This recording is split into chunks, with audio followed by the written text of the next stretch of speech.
सियापति रामचंद्र भगवान की जय।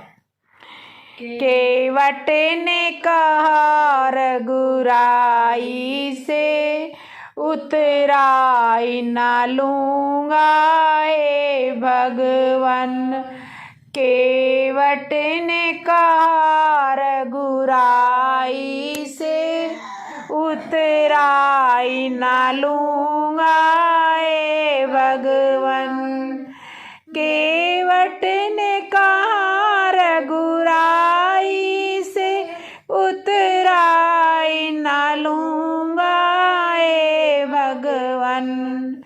मैं नदी नाल का केवट हूँ, तुम भव सागर के मालिक हो। मैं नदी नाव का केवट हूँ, तुम भव सागर के मालिक हो। मैं यहाँ पर पार लगाता हूँ, तुम वहाँ पर पार लगा देना। मैं यहाँ पर पार लगाता हूँ, तुम वहाँ पर पार लगा देना। केवट ने कहा रघुराई से, उतराई ना लूँगा हे भगवन। केवट ने कहा रघुराई से, उतराई ना लूँगा हे भगवन। लाखों को पार लगाया है, मुझको भी पार लगा देना। लाखों को पार लगाया है, मुझको भी पार लगा देना। केवट ने कहा रघुराई से, उतराई ना लूँगा हे भगवन। केवट ने कहा रघुराई से, उतराई ना लूँगा हे भगवन। बोलो सियापति रामचंद्र भगवान की जय। तो गाइस, जिसने भी मेरे चैनल को सब्सक्राइब नहीं किया, सब्सक्राइब करना, लाइक करना और कमेंट करना। और आपको ऐसे ही सुंदर सुंदर भजन आपको मेरे चैनल पे सुनने को मिलेंगे, तो इसके लिए सब्सक्राइब जरूर कर लेना। त्रेता युग में भगवान राम का अभिषेक हुआ। श्री राम 14 साल तक भाई राम की प्रतीक्षा में तपस्या करते रहे। माना जाता है कि भारत भी जमीन पर सोए थे और भारत कैसे बड़े भाई से जैसा व्यवहार करते थे, वे सोचकर उन्होंने एक गुफा बनाई और जमीन में 8 सीढ़ी बनाई और 14 साल तक वहाँ पे रहे। जब 14 वर्ष के वनवास के बाद राजपाट छोड़कर उनको मनाने के लिए गए, तो मर्यादा पुरुषोत्तम अपने पिता के वचन के अनुसार लौटना स्वीकार नहीं किया, लेकिन भारत के अनुरोध पर उन्होंने अपनी चरण पादिका सौंप दी थी। नंदीग्राम में भारत राम की खड़ाऊ के तौर पर अयोध्या का राजपाट करने लगे। 14 वास खत्म होने पर जब भारत राम लौट आए, तो वहीं पर भारत मिले और भारत ने उन्हें चरण पादुका लौटा दी।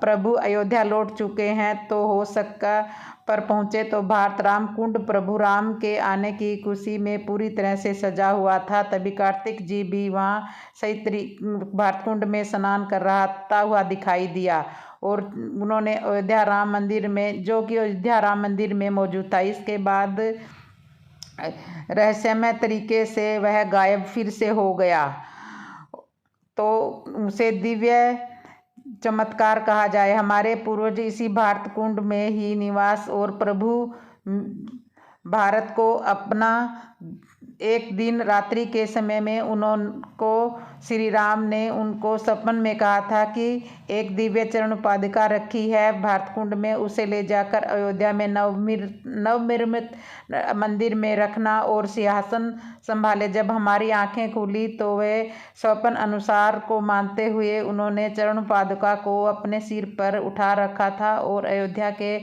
लिए रवाना हो रहे थे। श्रद्धालुओं ने ये सबके सामने खुलासा किया है। प्रभु श्री राम को समर्पित करके चरण पादुका ऐसे कई दिव्य चमत्कार हो रहे हैं। अयोध्या में 22 जनवरी के भव्य मंदिर में रामलला की प्राण प्रतिष्ठा हो चुकी है। इसके अगले ही दिन लाखों लोगों ने बहुत ज़्यादा भीड़ उमड़ी। उनके बीच में एक बंदर ने भी आकर श्री रामलला के चरण छुए हैं। ये वहाँ के पुलिसकर्मी ट्रस्ट के लोगों ने देखा है, इसको ये चमत्कार बताया है। वहाँ पे खड़े पुलिसकर्मियों ने उस हनुमान जी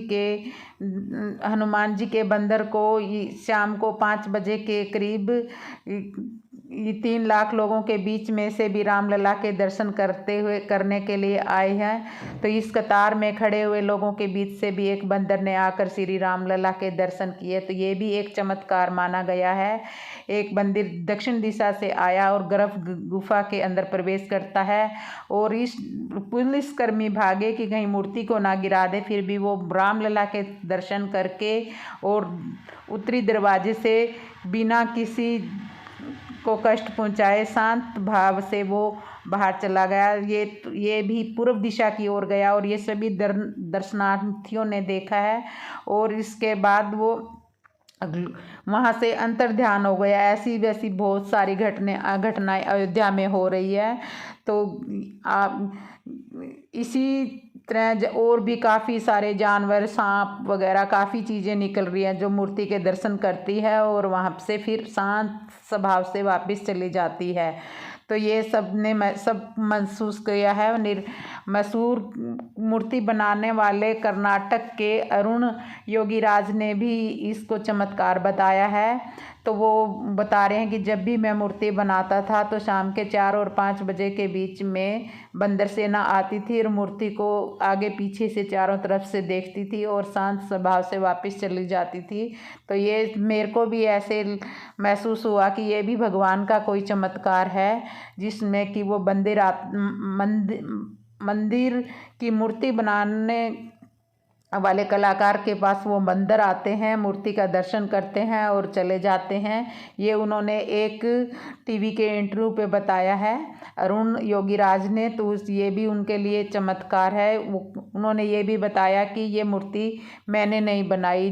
जब तक ये मूर्ति मंदिर गर्भ गुफा से बाहर थी तब तक मुझे ऐसा लगता था कि ये मूर्ति मैंने बनाई है, लेकिन जब से ये गर्भ गुफा के अंदर प्राण प्रतिष्ठा के रूप में प्रकट हुई है तो ये मुझे नहीं लगता कि ये मूर्ति कैसे बदल गई है। ये मूर्ति ऐसे लगता है जैसे मैंने नहीं बनाई हो। तो ये भी बहुत बड़ा एक चमत्कार है।